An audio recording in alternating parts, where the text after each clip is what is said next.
रहीम। अस्सलाम वालेकुम नाज़रीन, आप यूट्यूब चैनल देख रहे हैं। मैं इमरान खान हूँ। कल के दिन जो है वो सारा दिन इस्लामाबाद को बंद किए रखा वफाकी हुकूमत ने, और जिस किस्म के हथकंडे उन्होंने अपनाए वो आप सब ने देख लिए। कुछ चीज़ें जो हैं वो बहुत क्लैरिटी के साथ सामने आ गई हैं। एक तो ये कि पाकिस्तान तहरीक इंसाफ ने रात गए अपना एहतजाज ख़त्म किया।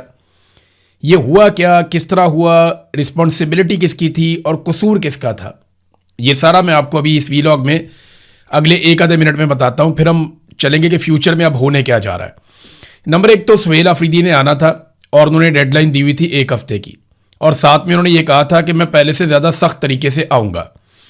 अब सुहेल अफरीदी ने किसी लॉन्ग मार्च का ऐलान नहीं किया, कोई अवामी कॉल नहीं दी, सिर्फ अपने अरकान पार्लियामेंट को ये बोला कि वो अपने साथ अपने दोस्तों को लेकर आए। अब हर रुकन पार्लियामेंट के साथ थोड़े थोड़े से लोग थे, बहुत ज़्यादा बड़ी तादाद में लोग नहीं आए। ये 1500 लोग होंगे, 2000 लोग होंगे, इससे ज़्यादा लोग नहीं थे। वो जो आप कहते हैं कि लाखों की तादाद में लोग निकल आए, वो नहीं था, और ना ये कोई लॉन्ग मार्च की कॉल थी। सुहेल अफरीदी और उनके लोग चक्री वाली साइड से इन्होंने जाना था, और जो प्रोटोकॉल था उसको भी यही पता था कि ये चक्री से जाएंगे। लेकिन आखिरी वक्त में सुहेल अफरीदी ने प्लान चेंज किया और वो एक्सप्रेस वे पे चढ़ गए जो इस्लामाबाद की तरफ जाती है। अब इस्लामाबाद में पुलिस को मुसीबत पड़ गई और एजेंसियों को जो है वो फौरी तौर पर मुतहरिक हो गई, और इन्होंने पुलिस को अहकामात जारी किए कि रास्ते बंद किए जाएं। 26 नंबर जो चुंगी है वहाँ पे रास्ते बंद किए गए, और वहाँ पाकिस्तान तहरीक इंसाफ की जानिब से सुहेल अफरीदी और उनके साथी जो पहुँच रहे थे उनके आगे रुकावटें लगा दी गई। इस पर सुहेल अफरीदी ने एहतजाज किया, इमरान खान की बहनें उनके साथ थीं। फिर सारा दिन लड़ाई झगड़ा चलता रहा। हज़ारों लोगों की गाड़ियाँ रुक गई, जो इस्लामाबाद से निकल रहे थे उनकी भी, और जो इस्लामाबाद में दाखिल हो रहे थे उनकी भी। फिर काफ़ी देर के बाद जो है वो एक तरफ का आधा रास्ता खोला गया, फिर थोड़ा सा और रास्ता खोला गया, फिर बाद में पूरा रास्ता खोला गया। लेकिन इस बीच में बहुत सारे कारकुनों को गिरफ्तार किया गया और बड़ी बदमज़गी बार बार होती रही, धक्कम पेल भी होती रही। पता चला बीच में अलीमा खानम को गिरफ्तार कर लिया गया, लेकिन बाद में उन्हें छोड़ दिया गया। हालांकि अलीमा खानम कई मरतबा कह चुकी हैं कि मुझे गिरफ्तार कर लो अगर करना है तो, लेकिन अलीमा खानम को ये निज़ाम एक स्ट्रेटजी के तहत गिरफ्तार नहीं करता, क्योंकि इससे और बहुत बड़ा इम्पैक्ट आएगा। अभी ये उतना बोझ उठाना नहीं चाहते। बहरहाल काफ़ी देर लड़ाई लगी रही। हुकूमत को बाद में एहसास हुआ कि गलत जगह पे उन्होंने पाकिस्तान तहरीक इंसाफ को रोक लिया है, और इसकी वजह से तहरीक इंसाफ को वो कवरेज मिल रही है या वो मामला हो रहा है सोशल मीडिया पे जो अडियाला वाले रोड के ऊपर नहीं होता। देखिए ना, अडियाला वाले रोड के ऊपर कोई परेशान नहीं होता, यहां परेशानी बहुत ज़्यादा बढ़ जाती है जब आप मेन स्ट्रीम मीडिया भी वहां पे है, आबादियां भी वहां पे है, मेन रोड के ऊपर आपने रोक लिया। तो ये पुलिस ने ये हरकत की थी और ये एजेंसियों के कहने के ऊपर की थी। ये सारे इकट्ठे ही आजकल काम करते हैं, सेक्टर कमांडर चला रहा होता है बेचारे, आईजी को भी और बाकी सारे सिस्टम को भी। तो ये निज़ाम ऐसे ही चलता है।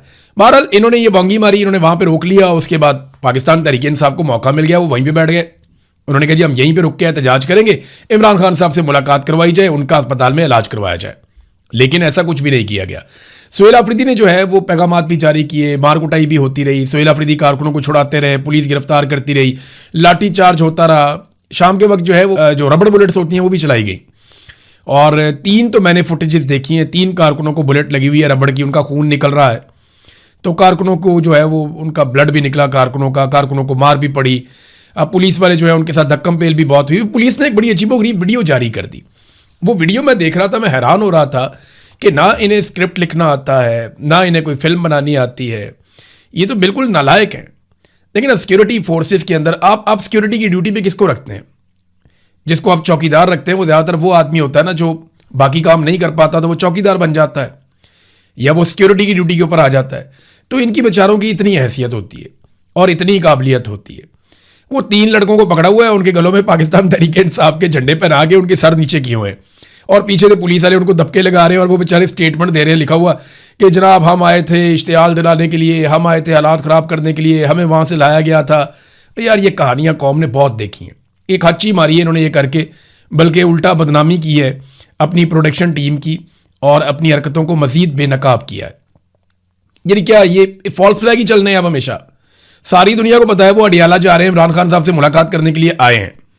वो कोई एहतजाज करने, लड़ाई झगड़ा करने तो नहीं आए कि उन्होंने रास्ते में किसी जगह पे कोई फतह कर लेना है। वो तो अडियाला जेल जा रहे थे इदारे यकजहती के लिए, वहाँ उन्होंने धरना देना था, आप पे प्रेशर डालना था, खबरें चलनी थी। लेकिन खबरें पाकिस्तान का मीडिया तो चलाता ही नहीं है। अब ये जितना भी ट्रैफिक जाम रहा इस्लामाबाद के सहाफ़ी बेचारे रऊफ़ क्लासरा जैसे, अब वो सोशल मीडिया पे ही बेचारे आवाज़ उठा सकते हैं, अपने टीवी चैनल जहाँ पे वो बैठते हैं वहाँ बात भी नहीं की जा सकती। वहाँ मना है, क्योंकि वहाँ पॉलिसी चलती है पाकिस्तान की मिलिट्री एस्टेब्लिशमेंट की, जो वो चाहते हैं वो उतनी बात वहाँ पे कर सकते हैं। जब कोई ज़रा ऊपर नीचे बात करता है तो उसकी नौकरी चली जाती है, या उसको कोई नोटिस आ जाता है, या उसको इंतज़ामिया की जानिब से, जो चैनल की इंतज़ामिया है उसकी जानिब से उसको नोटिस मिलना शुरू हो जाते हैं और तंबीह की जाती है उसको कि आज के बाद अच्छे बच्चे की तरह आपने रहना है। बहरहाल ये हरकत सारी की सारी हुकूमत ने की थी, बेवकूफ़ी, लेकिन पाकिस्तान तहरीक इंसाफ वहाँ बैठ गई थी।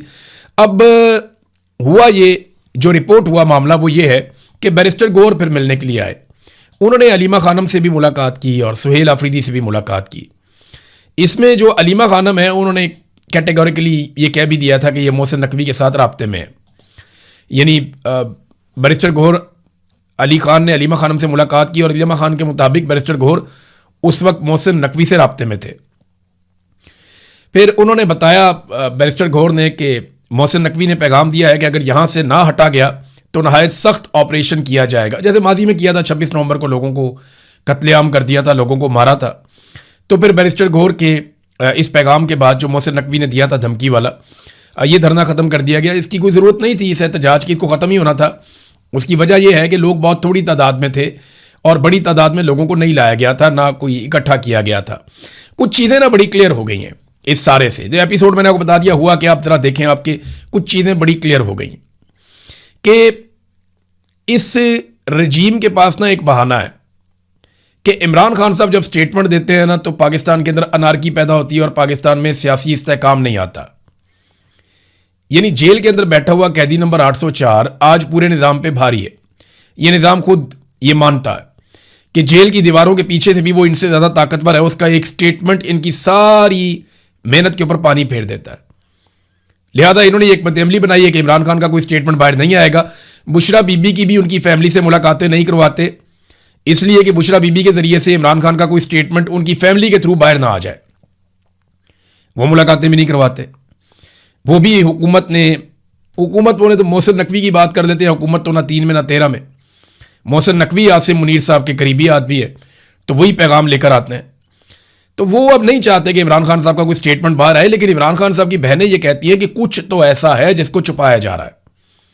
नादरीन याद रखिएगा, गुज़िश्ता कई महीनों से जब से इमरान खान साहब की आंख का मसला हुआ है, जब से उनकी आंख का इलाज चल रहा है, उस वक्त से लेकर अब तक सिर्फ सलमान सफदर एक ऐसा आदमी है जो इमरान खान साहब का वकील है, जिसकी इमरान खान से मुलाकात हुई है।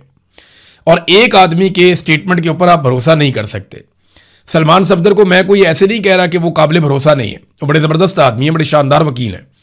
लेकिन मामला ये है कि वो सिस्टम के साथ रहकर काम करते रहे और वो सिस्टम से बाहर जाकर कोई इनकलाबी नौयत की शख्सियत नहीं है। वो तो एक वकील है, बेचारा कानून की बात करेंगे, इंसाफ की बात करेंगे, आइन की बात करेंगे। और इमरान खान साहब से अगर उनकी मुलाकात करवाई जाए और बाद में उन पर दबाव हो कि फलानी चीज़ आपने नहीं बतानी, तो बहुत मुमकिन है कि अगली मुलाकात हो जाए इसके लिए वो फलानी चीज़ ना बताएं और वो ये समझते हो कि इमरान खान साहब की इसमें बेहतरी है। लेकिन मामला ये है कि उनकी फैमिली को नहीं मिलवाया जा रहा, या किसी ऐसी शख्सियत की इमरान खान से मुलाकात नहीं करवाई जा रही जो बाहर आकर हकायक कौम के सामने रख सके। इमरान खान की बहनें कह रही हैं कि कुछ ना कुछ तो ऐसा ज़रूर है जिसे छुपाया जा रहा है। हमारी कई महीनों से, लगभग अब 5-6 महीने हो गए, इमरान खान साहब से कोई मुलाकात नहीं करवाई जा रही। कोई भी उन्हें नहीं मिला, उनके ज़ाती डॉक्टरों को भी मिलने नहीं दिया जा रहा। तो ऐसा क्या है जिसे छुपाया जा रहा है? अब यह चीज़ तो क्लियर हो गई कि हुकूमत इमरान खान से मुलाकात नहीं होने देगी। यह चीज़ भी क्लियर होगी कि इस हुकूमत के अंदर इंसानियत या कोई चीज़ ऐसी आप समझ रहे हो कि कोई जाग गई है, कोई जमहूरियत है, कोई इंसानियत है, तो ऐसा कुछ नहीं है। और यह चीज़ भी सुहेल आफरीदी को अब क्लियर हो जानी चाहिए कि यह घी सीधी उंगली से नहीं निकलेगा। उन्हें एहतजाजी सियासत पे जाना पड़ेगा, जिसका इमरान खान साहब ने आज से 7 माह पहले या 8 माह पहले हुक्म दिया था। इमरान खान ने कहा था कि स्ट्रीट मूवमेंट चलाई जाए। तो स्ट्रीट मूवमेंट वो नहीं है जो सुहेल आफरीदी किसी गांव में, किसी शहर में चले जाते हैं, वहाँ लोग निकलते हैं, नारेबारी होती है, ये गाड़ी के ऊपर खड़े होते हैं, तकरीर करते हैं, वापस आ जाते हैं। वो स्ट्रीट मूवमेंट नहीं है। स्ट्रीट मूवमेंट जो है वो नजर आती है, वो पता चलती है, हर गली में, हर मोहल्ले में, हर घर में पैगाम जाता है, जगह जगह कैंप्स लगते हैं, जगह जगह लोग इकट्ठे होते हैं, मेंबरशिप्स होती हैं। वो जो इन्होंने एक मंसूबा बनाया था वो स्ट्रीट मूवमेंट हो सकती थी, या और तरीके हैं, ये उनको भी कर सकते हैं। वार्ड की सतह तक जाएं, हर जगह पे जाएं, अपने नौजवानों को इकट्ठा करें, उन्हें मोटिवेट करें और उन्हें बताएं कि एक तारीख आने वाली है, उस तारीख को हम सब मिलकर निकलेंगे और इकट्ठे जाकर इमरान खान साहब की रिहाई के लिए आवाज़ उठाएंगे, या पाकिस्तान को इस फस्तायत से निजात देने के लिए हमें एक साथ निकलना पड़ेगा। तो पाकिस्तानियों को इकट्ठा करना पड़ेगा। ये हुकूमत बिल्कुल लचक नहीं दिखाएगी। एस्टेब्लिशमेंट की सोच अब भी वही है, कातलाना सोच है। अवाम के हक को कभी भी जमहूरी या पार्लिमानी तरीके से वापस नहीं लिया जा सकेगा।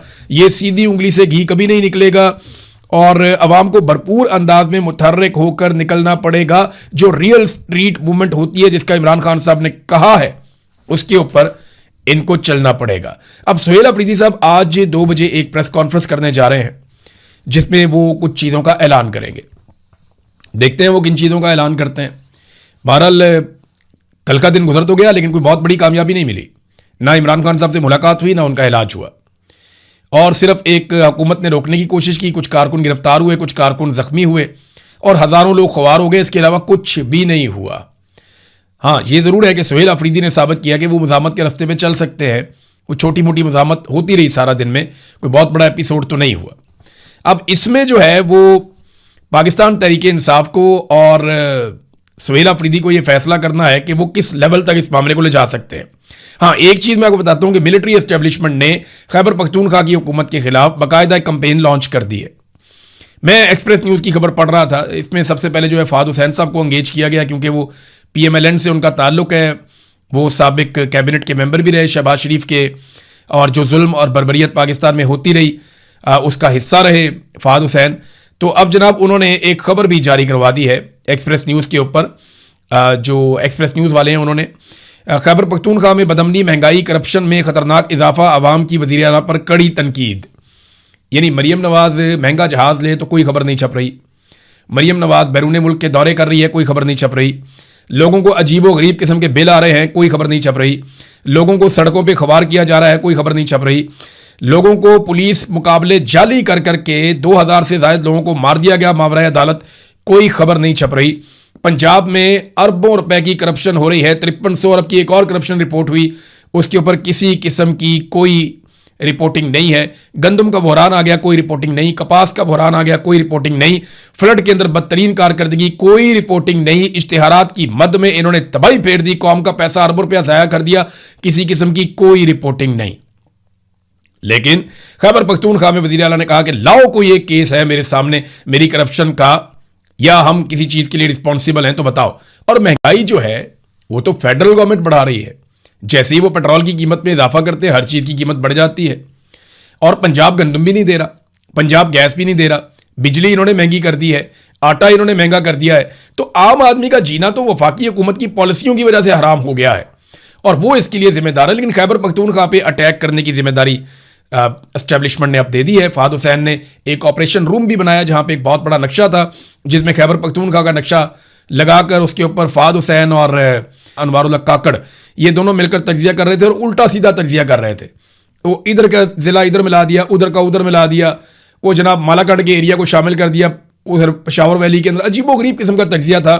जिन्हें उस एरिया का पता नहीं है, जो उस एरिया और उसके डायनामिक्स के बारे में जानते नहीं है, यानी वहाँ बहुत सारे मकामी सहाफ़ी हैं जिनके पास बहुत नॉलेज है, जो उसके बारे में जानते हैं, जिन्हें पता है कि कबालियों के प्रॉब्लम्स क्या हैं, अफगानिस्तान के साथ प्रॉब्लम क्या है, ये मसला हल कैसे होगा, जिनके पास बेशुमार नॉलेज है, उनको साइड पे बिठा के एस्टेब्लिशमेंट के 2 बंदे वो बैठ के एक स्टूडियो के अंदर ऑपरेशन रूम बना के नक्शे खोल के वो कौम को जो है वो चूरन दिखा रहे हैं। ये इस किस्म की हरकतें की जाती हैं, अंग्रेजी के अंदर कर रहे हैं, इस किस्म की हरकतें की जाती हैं जब एक नया को मिलिट्री एडवेंचर पाकिस्तान में करना हुआ हो, तो उससे पहले ये होता है। मुझे आज भी याद है कि 2008 में जब इन्होंने ऑपरेशन करने थे स्वात के अंदर, तो एक जाली वीडियो मंजरे आम पे आई थी कि एक लड़की है, उसको कोड़ों के साथ मारा जा रहा है।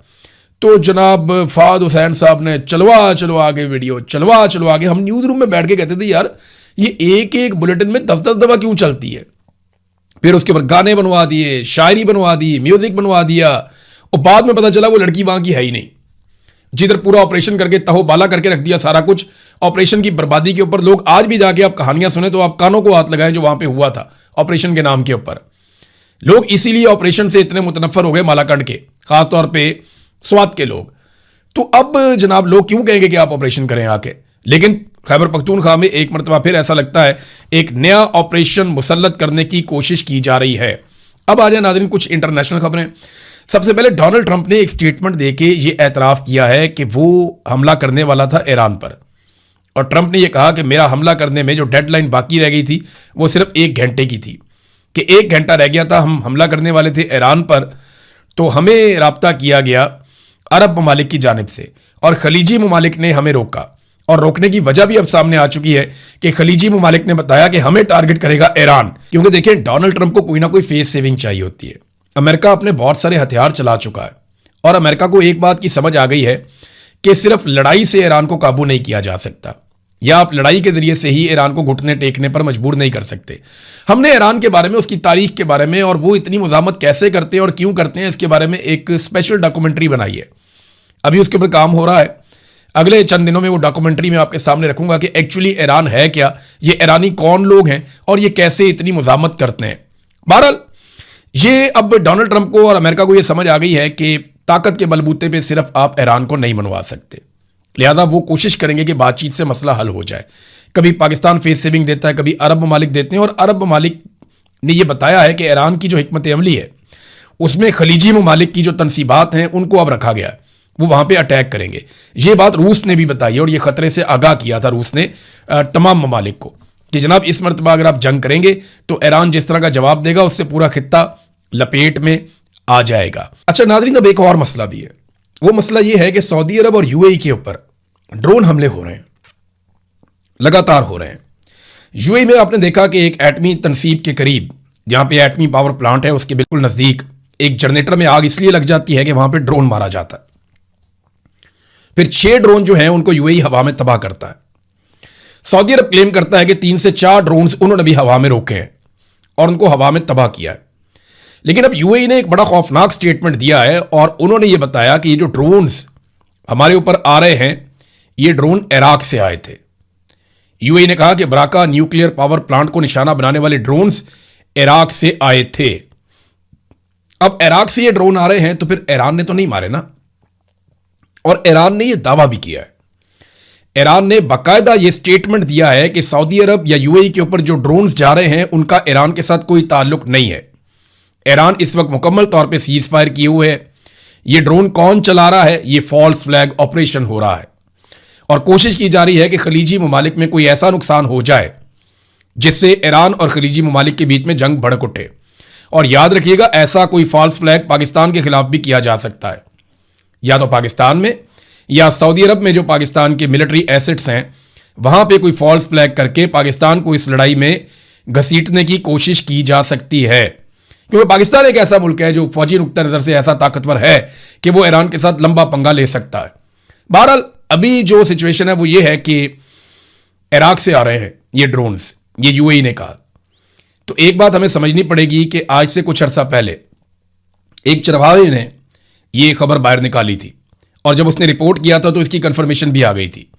अब दुनिया भर के अखबारात में ये चीज़ें छप चुकी हैं कि इराक में इराकी हुकूमत की नॉलेज से बाहर, यानी इराकी हुकूमत को नहीं पता था और वो इसका इल्म नहीं रखते थे, तो इराक में ईरानी बॉर्डर्स के करीब कुछ एरियाज हैं जहां इसराइल ने अपनी 2 फौजी तनसीबात कायम कर रखी थी, यानी 2 फौजी अड्डे बना रखे थे इसराइल ने बड़ी खामोशी के साथ, और अमेरिका उन 2 इसराइली फौजी अड्डों को प्रोटेक्ट कर रहा था।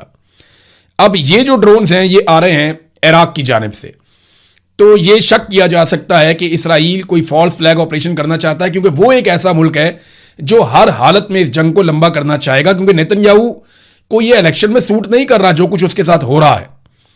नेतन्याहू को जेल भी जाना पड़ सकता है, उसके खिलाफ मुकदमात भी चल रहे हैं। तो बहुत बुरी सूरत हाल है इस वक्त नेतन्याहू की और उसे बचाना मुश्किल होगा डोनाल्ड ट्रंप के लिए या अमेरिका के लिए। लिहाजा उसे जंग बढ़ती हुई चाहिए, जंग का खात्मा नहीं चाहिए। और अगर जंग दोबारा शुरू करनी है या उसको बढ़ाना है तो कोई ना कोई फॉल्स फ्लैग ऐसा करना होगा जो काम आए। अब अमेरिकन को तो वो मार नहीं सकते फॉल्स फ्लैग में, अमेरिकन फौरी तौर पे पता कर लेंगे किसने किया कैसे किया। लेकिन अब यूएई और सऊदी अरब उनको भी इंफॉर्मेशन मिल रही है चाइना से, रशिया से, हत्ता कि ईरान खुद कह रहा है कि ये हमने नहीं मारा, ये फॉल्स फ्लैग ऑपरेशन की तैयारी है। अब डोनाल्ड ट्रंप ने एक और बात की, उन्होंने कहा जी जुम्मा, हफ्ता और इतवार ये दिन है, ईरान के पास ज्यादा टाइम नहीं है, 2-3 दिन के अंदर अंदर वो फैसला करे, वरना फिर मुझे दोबारा से एक और झटका देना पड़ेगा, एक और हमला करना पड़ेगा। बड़ी खबर एक और ये है कि पुतिन डोनाल्ड ट्रंप का दौरा खत्म करने के बाद, क्योंकि डोनाल्ड ट्रंप गए थे चाइना का दौरा उन्होंने खत्म किया, वो वापस पहुंच गए अमेरिका में, अब पुतिन पहुंच गए हैं चाइना में। देखिए ये बहुत क्रूशल टाइम है, बड़ा इंपॉर्टेंट टाइम है। इस वक्त ना अमेरिका के साथ कुछ प्रॉब्लम चल रहे हैं। अमेरिका की क्रेडिबिलिटी इफेक्ट हुई है दुनिया में, यानी यूरोपीय ममालिक अमेरिका से कुछ हद तक नाराज हैं। अमेरिका की धमकियां, अमेरिका की हिकमत अमली, उसकी पॉलिसियां, नेटो में जिस तरीके से वो अपने आप को बाहर निकाल रहा है, तो यूरोपीय ममालिक अमेरिका से खुश नहीं है। चाइना के लिए लचक का मुजाहरा किया जा रहा है।